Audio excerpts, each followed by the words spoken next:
Here's another detail of our river experience on the Grand River with Jamie Kent from Grand Experiences.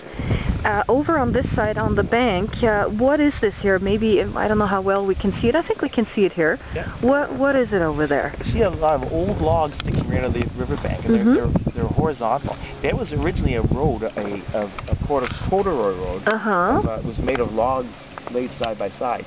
And one of the old gypsum mines is located here. And that road would be how to get the mine material out of the gypsum mine out to the marketplace. So getting it along the river would have been a pretty tough job. Yeah, but the river was used also for transportation of all sorts of goods and merchandise. What type of stuff was transported on the river? Well, there was woolen mills up this way, so there was wool, a lot of produce, a lot of wheat, flour mills up to this side, a lot of vegetables as well, and fruit would have been grown up along the valley location. So, and then as the settlements became more established, they would actually start to produce goods. Was there transportation up the river equally, or not as much? Only as far as Brantford. Because the river does have those little ripples that we see every so often. That would make transportation up the river a little bit more challenging. Right. Just enough current to do that. Also, shallow areas. Because the Grand from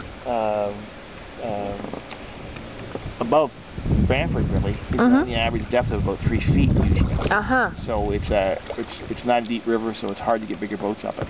So here, actually, where we are, the depth would also be about. Yep, it's a little higher than normal now because of all the rain we've had recently. Right, but 3 feet. That's very shallow. Yeah. Now there's a lot of deep holes. That would be an average depth. There'd be a lot of deep holes where it would be 7 or 8 feet sometimes, but the average depth would be about 3 feet. So that's not navigable with anything other than a canoe or a kayak. Exactly. Yeah. There's no maybe a barge. No, not really.